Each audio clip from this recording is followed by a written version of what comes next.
Born in 1947, Shuki Levy would become known by many who grew up in the 80s and 90s as the composer of their childhoods. Initially partnered up with Aviva Paz throughout the 70s as Shuki and Aviva, it was fate chance in Paris that he met up with one Haim Saban and became fast friends and collaborators. Saban and Levy founded Saban Entertainment and lent their musical talents to many children's shows for years to come. Now, most know of their more recognizable compositions: Power Rangers, Inspector Gadget, the various Super Mario Bros. Cartoons, He-Man, and Captain N, but Levy's library is massive, almost as massive as Saban's. So for this video, we're going to take a look at some of Levy's lesser-known songs, from anime adaptations, Western cartoons, and yes, even movies. With that being said, this is 5 underrated Shuki Levy compositions.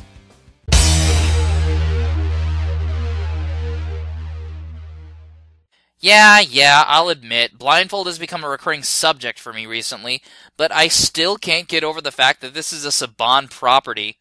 However, we're not here to talk about the film again, but look at its soundtrack. Like I mentioned in the first Forgotten Saban Shows and Movies video, Shuki Levy composed the score, and the 2 songs I want to bring to mind are the opening and ending pieces of music.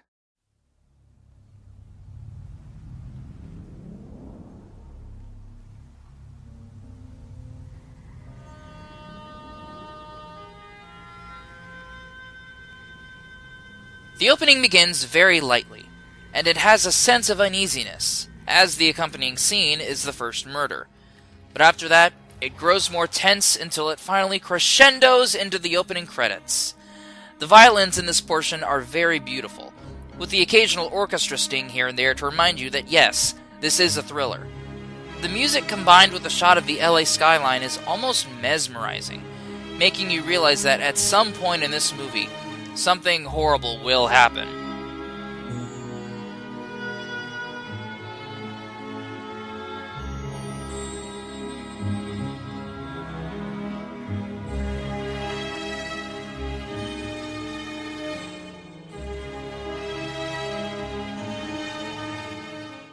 The song that plays over the credits, I'm Yours, is a love song, and a very submissive one at that, signifying the kinky desires seen in the film. There's nothing really risque in the lyrics, it's just a really beautiful song that I think needs some covers, and maybe a re-release. Even when it's a kinky film like Blindfold, Levy can make anything beautiful.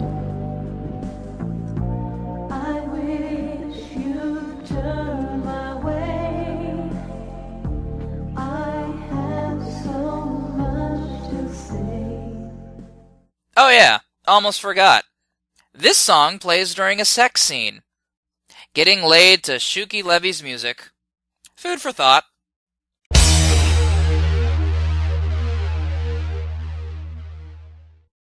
If there's one thing you could say about Shuki Levy in the 80s, it would be, that man sure loves his synth, as evidenced by the fact that that seemed to be the only instrument he ever used. You could also say that he loved fantasy shows with a touch of science fiction, as evidenced with the next entry, Jace and the Wheeled Warriors. Tell us about the plot, opening narrator to The Love Boat. Thundering across the stars to save the universe from the monster minds, Jace searches for his father to unite the magic root and lead his lightning league to victory over the changing form of Sawboss. Wheeled Warriors explode into battle. Lightning strikes. Based on the Wheeled Warriors toy line from Mattel, this opening is about as 80s as you can get. From the multitude of synths, the good versus evil lyrics, and the female backers, this opening just screams Shuki.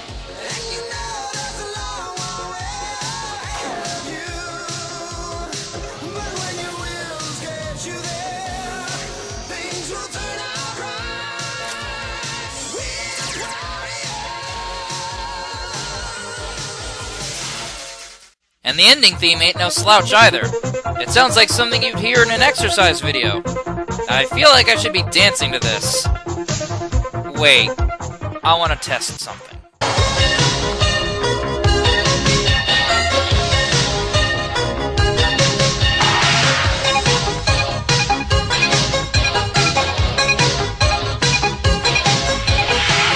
There's a power that comes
I should not have this sort of power.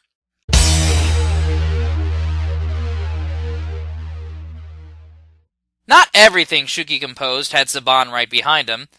There was a brief stint in the 80s where he was contacted to compose for low-budget horror films. This particular one was written by Levy and his first wife, Dallas writer Deborah Shelton. The film in question? 1984's Fatal Games, an Olympics-themed slasher film. Because the Olympics were perfect for the setting of a slasher film, right? Right?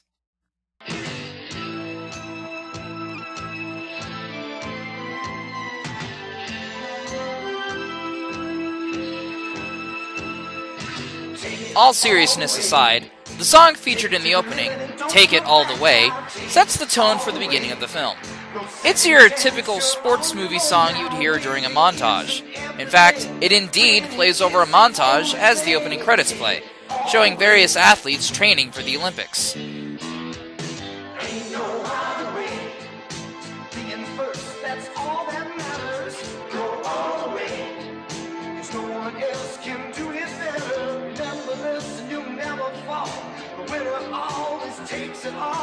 The song itself is widely agreed to be the best thing about this film. As the film itself is cheaply made, the cast was made up of actors who only did bit parts later on, and it is yet to be released on DVD or Blu-ray. But hey, at least Shuki Levy saved it from being yet another slasher film no one cares about. Okay, maybe except for the cinema snob.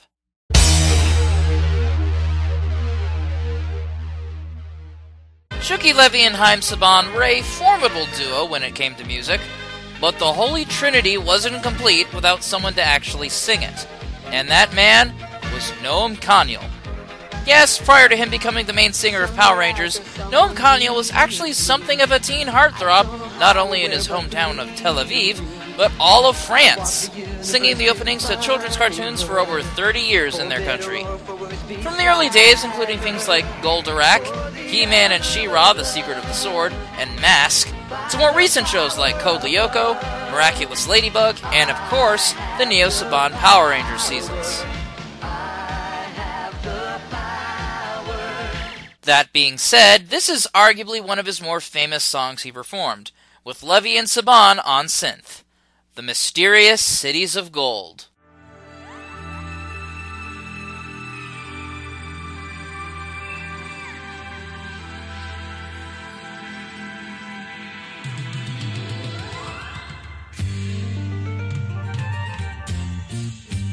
Children of the sun, see your time has just begun, searching for your ways through adventures every day. The Mysterious Cities of Gold, a Japanese-French collaboration, is basically if One Piece took place during the 16th century. Various ships are making their way to the New World in order to find El Dorado and the 7 legendary cities of gold. Now that I've read that, it feels more like Indiana Jones crossed with the road to El Dorado.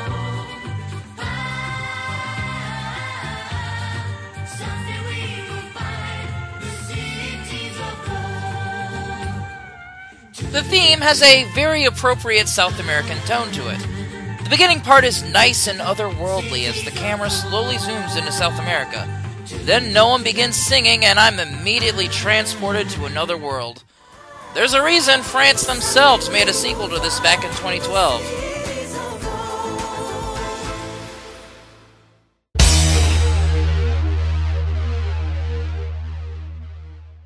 After Saban was bought out by Disney and Haim and Shuki went their separate ways, Shuki's output pretty much stopped. It seemed like he had finally retired from composing, and for 6 years, it seemed that was going to be the case. However, in 2008, he made a comeback in the most interesting way possible. A musical. The musical, titled Imagine This, focused on a troupe of actors in Warsaw during World War II putting on a production about the siege at Masada around 70 AD in order to lift the spirits and ignite hope among the Jewish community. While it wasn't written by Levy himself, he shopped around the idea of making a musical about the Masada siege for years, presenting music he wrote for it. After being turned down multiple times due to how the siege ended, he reworked the idea to the show within a show it is now. and not coincidentally, so are we. The music itself is, in my opinion, some of Shuki's best. Gone are the synths of all, and in its place is a full orchestra and a cast of amazing singers. If I had you listen to these songs without context and told you the guy who did the music to the likes of He-Man and Power Rangers was behind it, would you believe me?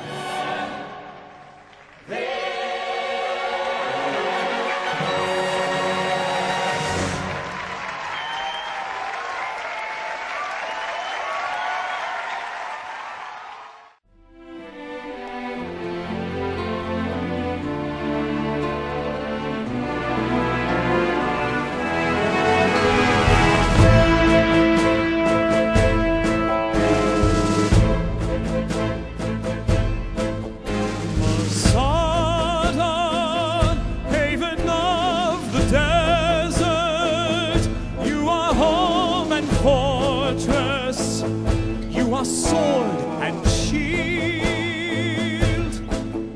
your beauty and your endless bounty every day restores us, so we'll never yield. Messiah, we will not surrender. You'll be our defender, we your faithful few. Messiah, they will know resistance, that you stand for freedom, and we stand with you. We'll beg no more we'll kneel.